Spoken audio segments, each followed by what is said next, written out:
अब देखिए आपके ज़िले में 3 विधायक मानूंगा, एक एमएलसी 2 विधायक, क्या ये काफ़ी नहीं थे कि एक मुस्लिम को फिर ज़िले में जिलाध्यक्ष बना दिया? जिलाध्यक्ष वाली बात ये रही कि इमरान मसूद क्योंकि चेहरा था एक, और चेहरा है भी, इसमें कोई बात नहीं है, वो पार्टी छोड़ करके गए, तो कहीं ना कहीं हाईकमान को ये लगा कि एक बड़े नेता ने। क्या आपके 2 विधायक, खासकर एमएलसी साहब, 3 विधायक अकेले इमरान मसूद के बराबर नहीं समझते आप उनको? क्या आशू मलिक जैसा बड़ा नेता, उमर अली खान साहब बड़े नेता, और देखिए शहनवाज खान, तो क्या ये तीनों मिलकर भी इमरान मसूद के बराबर नहीं है? सहारनपुर की सियासत में रोज़ नए एक्सपेरिमेंट देखने को मिल रहे हैं और हर राजनीतिक दल को लगता है कि वोटर को लुभाने के लिए कौन से ज़िले में नए समीकरण बनाए जाएं। मौजूदा दौर में सपा ने अपना ज़िला अध्यक्ष चौधरी अब्दुल वाहिद को नियुक्त किया है, तो बसपा में इमरान मसूद की एंट्री हो गई है। अब सवाल ये है कि ज़िले के समीकरण इस बार कैसे रहने वाले हैं। हमारे साथ बात करने के लिए बिलाल सहारनपुरी मौजूद हैं, जो कि एक शायर भी हैं, राजनीतिक विश्लेषक भी हैं और समाजवादी पार्टी के शुभचिंतक भी हैं। सर, आपका स्वागत है। बहुत बहुत शुक्रिया सचिन भाई। बिलाल भाई, अब देखिए रोज़ नए एक्सपेरिमेंट हो रहे हैं, अभी समाजवादी पार्टी ने जिला अध्यक्ष नियुक्त किया है, कैसे देखते हैं आप इसको? बढ़िया है। पहले डॉक्टर आगिब अंजुम साहब थे, वो बसपा में चले गए, उसके बाद चौधरी अब्दुल वाहिद साहब कल ही हमारे नए जिला अध्यक्ष बने हैं सहारनपुर के, तो मेरी उन्हें शुभकामनाएं हैं, उम्मीद है कि अच्छा काम करेंगे। पहले भी वो जिला अध्यक्ष रह चुके हैं। ठीक है, एक समय वो था जब जिला अध्यक्ष ऐसे चेहरों को नियुक्त करते थे जो पार्टी में या ज़िले में एक बड़ा वर्चस्व रखता हो, लेकिन अब्दुल वाहिद पुराने कार्यकर्ता ज़रूर हैं, पुराने वर्कर हैं, लेकिन वो एक ग्राउंड पे काम करने वाला चेहरा, लोकप्रियता वाला चेहरा, आपको लगता है सही डिसीजन लिया पार्टी ने? नहीं, आप चौधरी अब्दुल वाहिद के बारे में शायद मुझे लगता है कि आपको सही पता नहीं है, मैं थोड़ा सा उसमें बता दूं। चौधरी अब्दुल वाहिद साहब पहले समाजवादी पार्टी के जिला अध्यक्ष रह चुके हैं। इसके अलावा 2012 में वो कांग्रेस से चुनाव लड़े, और उस समय में चुनाव लड़े जब एक तूफान चल रहा था, लोग बसपा से बिल्कुल आज ही जा चुके थे, बहुजन समाज पार्टी की सरकार बदलना चाह रहे थे, मायावती जी को हटाना चाह रहे थे, और यहाँ पर टिकट सरफराज खान साहब ले आए थे। सरफराज खान साहब चुनाव लड़े, उस वक्त चौधरी अब्दुल वाहिद साहब चुनाव लड़े, और उन्होंने सहारनपुर देहात विधानसभा से 64,000 वोट लिए उन्होंने, तो वो चुनाव लड़ चुके हैं। सरफराज खान साहब को 44,000 मिले, उससे ज़्यादा वोट उन्होंने लिए। जगपाल सिंह चुनाव जीत गए, उसमें भाजपा की भी बहुत कमज़ोर रही थी, वहाँ 30-35 हज़ार वोट मिले थे उस ज़माने में, 2012 में। तो वाहिद भाई तो चुनाव लड़ चुके हैं, एक जाना पहचाना चेहरा है। ये सवाल मेरा इस कंटेक्स्ट में था कि एक तरफ इमरान मसूद हैं जो बसपा में चले गए, उनके सामने अब्दुल वाहिद हैं, लेकिन पिछले अगर अब्दुल वाहिद के आप 5 से 7 साल देखेंगे तो वो एक एक्टिवनेस नज़र नहीं आ रही। आप उस दौर की बात कर रहे हैं जब समाजवादी पार्टी का दौर अच्छा था, वो भी एक्टिव थे सियासत में, लेकिन 5-7 साल से जो डाउन ग्राफ था अब्दुल वाहिद का, वो एकदम से जिला अध्यक्ष बना दिया, तो चुनौती तो देखिए इमरान मसूद होंगे ना? नहीं, मुझे लगता है इसमें एक वजह ये भी रही कि इससे पहले डॉक्टर आगिब अंजुम साहब जिला अध्यक्ष थे। डॉक्टर आगिब अंजुम का ताल्लुक कहीं ना कहीं एक बिरादरी, गाड़ा बिरादरी से, तो उस कोरम को पूरा करने के लिए चौधरी अब्दुल वाहिद साहब का चयन राष्ट्रीय अध्यक्ष जी ने किया। हालांकि हमारे पास और भी उम्मीदवार थे जो बनाए जा सकते थे, जैसे चौधरी उदर हुसैन साहब थे, और चौधरी जगपाल साहब थे, और लोग थे बहुत सारे, तो वो बनाए जा सकते थे, लेकिन चूंकि गाड़ा बिरादरी से किसी को टिकट नहीं दिया गया, दूसरे वो जिला अध्यक्ष डॉक्टर आगिब अंजुम साहब गाड़ा बिरादरी से थे, उसे कोरम को पूरा करने के लिए चौधरी अब्दुल वाहिद साहब वरिष्ठ आदमी हैं, वरिष्ठ नेता रहे हैं वो, इसलिए उन्हें बना दिया। आपको लगता है कि एक वरिष्ठ सीनियर नेता जो अपने कैसे दौर में पहुंच चुका था, जहां की चलिए पार्टी को सम्मान देगी तो ले लेंगे, जिला अध्यक्ष जैसा पद एक कैसे युवा नेता को नहीं देना चाहिए था कि भाई जो पार्टी के लिए काम भी करे, जो एक्टिव भी हो, मौजूदा दौर में भी एक्टिव रहा हो? आप भी हो सकते थे। नहीं, मैं तो पहले ही मना कर दिया था। मैं तो जिस वक्त चुनाव चल रहा था और उस जमाने में बनाने की बात हुई थी, तो मैं तो तभी मना कर दिया था, मैं इन चीज़ों का इच्छुक नहीं हूँ। मेरा काम तो शायरी करना है भैया, लिखना पढ़ने का काम है, ये मेरे बस का काम था भी नहीं। लेकिन और लोग भी बनाए जा सकते थे, लेकिन कहीं ना कहीं वाहिद भाई की उनका वरिष्ठ होना और पार्टी के लिए समर्पित होना, क्योंकि एक बार जब वो आंदोलन चल रहा था तो उनका पूरा जिस्म जल गया था, वो भी एक वजह रही कि वो पार्टी के लिए समर्पित रहे और इसलिए बना दिया गया। और तीसरा आशू मलिक साहब, उन बड़ी जबरदस्त उनकी पैरवी की, क्योंकि और लोगों के भी नाम आए, मीडिया पे भी चला, लेकिन आशू मलिक साहब ने अखिलेश जी के यहाँ उनकी जबरदस्त पैरवी की। उसका नतीजा ये हुआ कि उनके सर पे ताज रखा गया, वो जिलाध्यक्ष बन गए। जिस टाइम जिला पंचायत का उपचुनाव चल रहा था तो उस टाइम हमने इमरान मसूद के खेमे के लोगों से बात पूछी थी, क्योंकि आप जानते हैं उस दौर क्या हो रहा था कि एक तरफ आशू मलिक, एक तरफ इमरान मसूद। तो हमने उन सवाल पूछा था कि देखिए अब्दुल वाहिद भी वहाँ हैं, मसूद अख्तर भी वहाँ हैं, बिलाल सहारनपुरी भी वहाँ हैं, तो ऐसे बहुत से नाम हमने उनको गिनवाए। तो उन्होंने कहा कि देखिए आशू मलिक ने उन लोगों को लालच दे रखा है, किसी को मेयर का लालच दे रखा है, किसी को जिला अध्यक्ष का लालच दे रखा है, इसलिए वो वहाँ है, थोड़े दिन वापस हो जाएंगे। नहीं, तो लालच सच साबित हो रहा है। अगर ये बात मैं इमरान मसूद साहब से पूछ लूं कि वो बसपा में क्यों गए, उन्हें लालच है कि मेयर बनने का, उन्हें लालच है मेंबर ऑफ पार्लियामेंट बनने का, यहाँ उनकी ख्वाहिशें पूरी नहीं होती समाजवादी में, तो लालच कौन आदमी नहीं चाहता आगे बढ़ना। आज आप एक चैनल बीजीटी चला रहे हैं, कल आप चाहेंगे कि आपका प्रदेश लेवल के बाद आगे राष्ट्रीय स्तर पर जाए। तरक्की करना हर आदमी की ख्वाहिश होती है, और हर आदमी चाहते, मसूद अख्तर साहब हों, चौधरी अब्दुल वाहिद साहब हों और तमाम लोग, ये हर आदमी चाहता है कि वो तरक्की करे, उसे कुछ मिले। ऐसा कौन चाहेगा? क्या इमरान मसूद साहब की कोई ख्वाहिश नहीं है? उनकी भी ख्वाहिश है, हर आदमी की ख्वाहिश है। ठीक है, अब देखिए आपके ज़िले में 3 विधायक मानूंगा, एक MLC, 2 विधायक, क्या ये काफ़ी नहीं थे कि एक मुस्लिम को फिर ज़िले में जिलाध्यक्ष बना दिया? आपको लगता है कि थोड़ा और समाज का भी समीकरण बनाना चाहिए था ज़िले में? हाँ, ये बात आपकी सही है, चूंकि 2 विधायक यहाँ जीत करके आए और वो 2 विधायक तो जनता ने जिता दिए।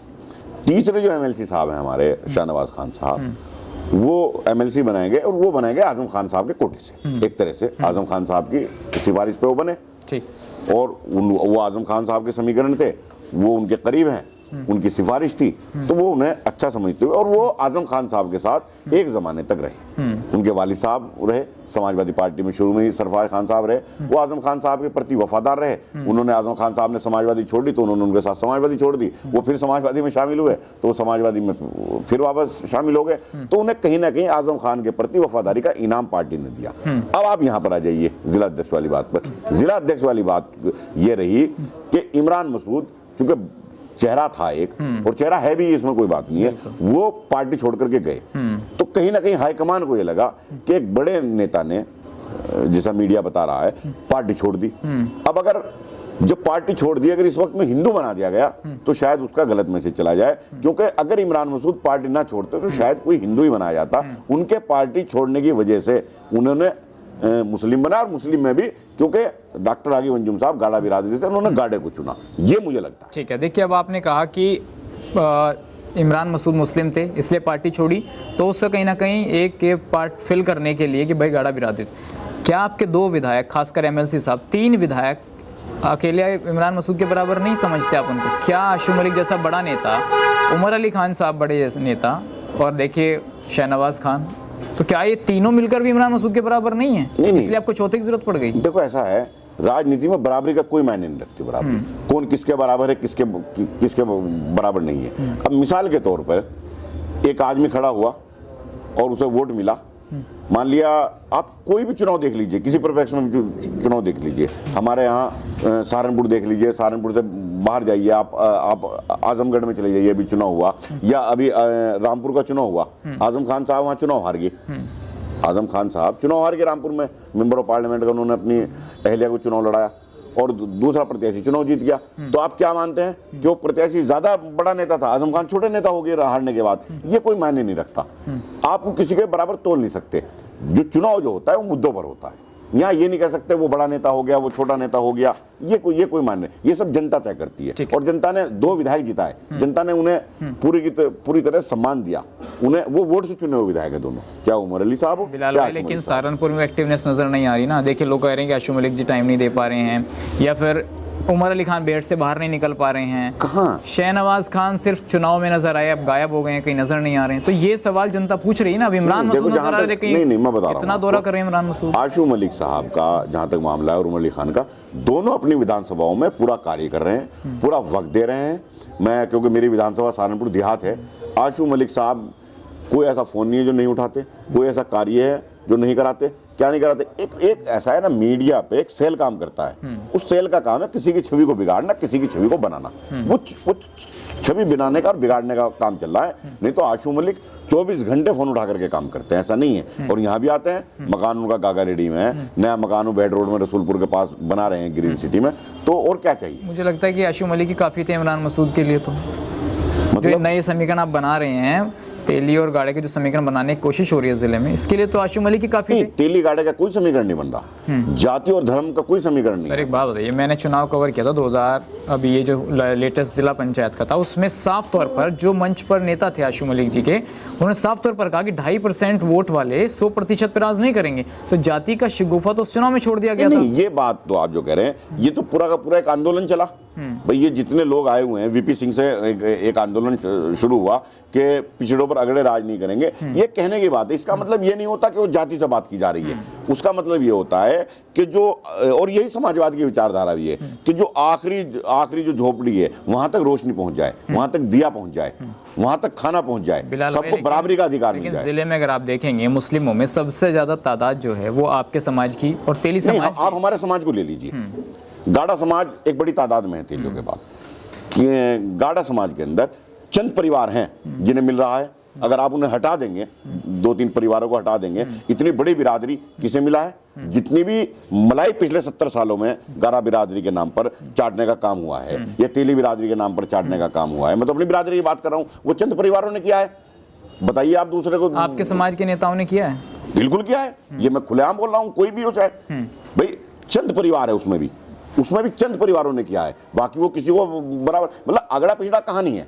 आप गुजर समाज में ले लीजिए, जब तक भारतीय जनता पार्टी ने कुछ लोगों को टिकट दे दिए, चाहे वो मुकेश चौधरी हो, चाहे आपके चौधरी देव, ये आगे, उससे पहले किन किन लोगों का वर्चस्व था और किन का चला रहा था आपको खुद पता है, कौन नहीं जानता। हमारे यहाँ गाड़ा बिरादरी में भी यही हालात थे, सिर्फ चंद लोग वही राजनीति करेंगे, दूसरे आदमी को तो वो बराबर बिठाना पसंद नहीं करते, शादी या रिश्ते करना पसंद नहीं करते।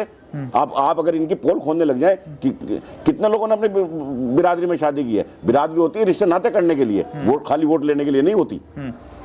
तो अब सर जो ये समीकरण बन रहा है, देखिए कुछ ना कुछ सोच के तो अखिलेश यादव ने और आशू मलिक जी ने अब्दुल वाहिद को बनाया होगा, ऐसा तो है नहीं, बिना समीकरण देखे तो बनाए नहीं। मैं अब्दुल वाहिद साहब के बनाने के जहां तक मुझे है, उन्होंने, उनकी सोच बिल्कुल सही है और उसका मेरे हिसाब से पार्टी को कहीं ना कहीं फायदा होगा और अब्दुल वाहिद साहब एक अच्छे जिलाध्यक्ष साबित होंगे। ठीक, अब 2 सवाल मेरे अंतिम है। मुसलमानों के पास अब क्या रास्ता है? इमरान मसूद कह रहे हैं कि देखिए 95% मुसलमानों ने वोट दिया सपा को, अगर इतना वोट हम दे देते तो मायावती की सरकार बन जाती। देखो, तो अब मुस्लिम क्या बसपा की तरफ जाएगा? इसका जवाब तो इमरान मसूद साहब क्या कह रहे हैं, वो अंतर्यामी आदमी है। इमरान मसूद साहब ने कहा 2019 में राहुल गांधी प्रधानमंत्री बन रहे हैं, उसके बाद उन्होंने कहा कि अखिलेश यादव जी मुख्यमंत्री बनेंगे। अब वो कह रहे हैं कि बहन जी जो है वो प्रधानमंत्री बननी है, या जो भी कुछ कह रहे हैं, 27 की बात कर रहे हैं या 24 की, जो भी बात करें। अब इसका जवाब तो इमरान मसूद साहब क्या कह रहे हैं वही बेहतर आपको बता सकते हैं, लेकिन वो जो उन्होंने अब तक कहा है वो तो पूरा अभी तक तो हुआ नहीं। अब अच्छा है कि योगी जी उतर जाए, उनका पूरा हो जाए। एक राजनीतिक विश्लेषक के तौर पर आप क्या सोचते हैं, मुस्लिमों के लिए क्या विकल्प है? क्या बसपा विकल्प है, कांग्रेस विकल्प है, लोकसभा का चुनाव भी आ रहा है, मेयर का चुनाव भी आ रहा है, या फिर मुस्लिमों को लगता है कि नहीं समाजवादी ही ठीक उनके लिए विकल्प है? देखो भाई सचिन भाई, ईमानदारी की बात यह है, ये जमहूरियत है और जमहूरियत में अक्ल नहीं गिनी जाती, जमहूरियत के अंदर सर गिने जाते हैं। और 18% को अगर आप अलग लेकर के चलोगे और 82% को आप अलग कर दोगे तो 18-82 का कभी मुकाबला नहीं कर पाएगा। जो बिल्कुल अलग मुसलमान की बात करता है, मैं उसे नेता नहीं मानता। मुसलमान तो इसी पे हो रही है। हाँ, ये गलत सियासत हो रही है। दलित मुस्लिम गंगों में देख लीजिए। नहीं, जब तक हम हिंदू के साथ, मैं दलित मुस्लिम हिंदू इसे हटा करके हमें हिंदू नेता तलाश करने पड़ेंगे, उनमें अच्छे नेता तलाश करने पड़ेंगे, उनके साथ हमें लगना पड़ेगा। 18 अगर 82 से अलग कर दिया जाएगा तो 82 तो खुद राज करेगा, फिर 18 की क्या हैसियत रहेगी? हमें इन्हीं लोगों को तलाश करना पड़ेगा। हमें मुलायम सिंह जैसे लोग तलाश करने पड़ेंगे, हमें लालू प्रसाद यादव जैसे लोग तलाश करने पड़ेंगे, हमें अखिलेश यादव जी जैसे लोग तलाश कह रहे हैं। सर हिंदू नेताओं के नाम गिनवा रहे हैं, देखिए गंगों के भी नेता बसपा के कहते हैं, खासकर इमरान मसूद के जो भतीजे वो भी कहते हैं कि देखिए आप खामखा हिंदुओं को वोट दे रहे हैं, अपना नेता चुनिए। हमजा मसूद कह रहे हैं मुझे चुनिए, मुस्लिम को चुनिए, मुसलमान को वोट देगा। वो जिस पर बात कर रहे हैं वहाँ अपने लोकल उस पर बात कर रहे हैं। लेकिन जहां तक नेता चुनने की बात आ रही है, जिस उसमें मैं बात कर रहा हूं, मैं राष्ट्रीय लेवल बात कर रहा हूं, हमें जो फायदा हो सकता है वो ओवैसी से नहीं फायदा हो सकता। मैं ईमानदारी बता रहा हूँ, हमें आजम खान साहब से फायदा नहीं हो सकता। अलग करेंगे, मैं दूसरे उसमें बात कर रहा हूँ। हमें गुलाम नबी आज़ाद से फायदा नहीं हो सकता। हमें जो फायदा राहुल गांधी से हो सकता है, जो फायदा हमें अखिलेश यादव से हो सकता है, जो फायदा हमें लालू प्रसाद यादव से हो सकता है, जो फायदा हमें ममता बनर्जी से हो सकता है, जो नीतीश कुमार से हो सकता है, जो इन लोग केजरीवाल से हो सकता है, जो फायदे हमें इनसे हो सकते हैं, जितनी मुखर आवाज को हमारी, चाहे वो संसद हो या चाहे वो विधानसभा हो, ये लोग उठा सकते हैं। गुजरात के अंदर फसाद हुआ है, तीसरा सिलवाड़ ने सारे मुकदमे लड़े। एक मुसलमान का नाम बता दीजिए आप। खाली जबान चलाने से, खाली माइक पर बयान देने से मसलों का हल नहीं होता। एक आईपीएस अधिकारी जेल में सड़ रहा है? किसने आवाज उठाई? तमाम हिंदू लोगों ने आवाज उठाई। यार, हमारा हिंदू भाई जो है इतना अच्छा है यहाँ का कि वो मुसलमानों के सारे मुद्दे वो उठाते हैं भाई। और यहाँ लड़ाई ही अपनी उन्हें देनी चाहिए, उन्हें आगे करना चाहिए। अब चलिए, अंतिम सवाल मेरा ये है, मेयर का चुनाव आ रहा है। देखिए, इमरान मसूद भी हो सकता है चुनाव लड़े, उनकी पत्नी लड़े, उनका कोई सदस्य लड़े। एक तरफ बसपा और एक तरफ वो सपा जिसको 95% मुसलमानों ने वोट दिया। क्या विकल्प होगा? देखो, ईमानदारी है, 5 साल यहाँ भाजपा का मेयर रहा। बिल्कुल स्पष्ट बात करूंगा, इन 5 सालों में आप सहारनपुर में आप भी घूम रहे हैं, मैं भी घूम रहा हूँ, कोई सड़क ऐसी नहीं है जो साफ सुथरी है। सिर्फ गड्ढे आपको नजर आएंगे। टैक्स इतने ज्यादा लगा दिए हैं कि आदमी भर नहीं पा रहा। मकानों पर नोटिस लग रहे हैं। भाजपा ने यहाँ कोई काम नहीं किया। एक बात तो तय है कि लोग भाजपा को बदलने जा रहे हैं। अब उसके बाद प्रत्याशी भी उसमें एक अहमियत रखता है। समाजवादी किस प्रत्याशी को लाती है, बहुजन समाज पार्टी किस प्रत्याशी को लाती है, कांग्रेस किस प्रत्याशी को लाती है, ये वक्त बताएगा। लेकिन भारतीय जनता पार्टी का मेयर नहीं बनेगा। और अगर समाजवादी पार्टी अच्छा प्रत्याशी ले आती है तो मेयर समाजवादी पार्टी का बन सकता है, लेकिन बशर्ते कि प्रत्याशी अच्छा हो। प्रत्याशी अच्छा हो। चलिए, थे बिलाल भाई, धन्यवाद आपका बिलाल भाई हमसे बात करने के लिए और अपना समय देने के लिए। तो ये थे बिलाल सहारनपुरी, जिन्होंने तमाम मुद्दों पर अपनी राय रखी है। आगे और वीडियोज़ आपको दिखाएंगे सहारनपुर की राजनीति से जुड़ी हुई। आज के लिए बस इतना ही। नमस्कार।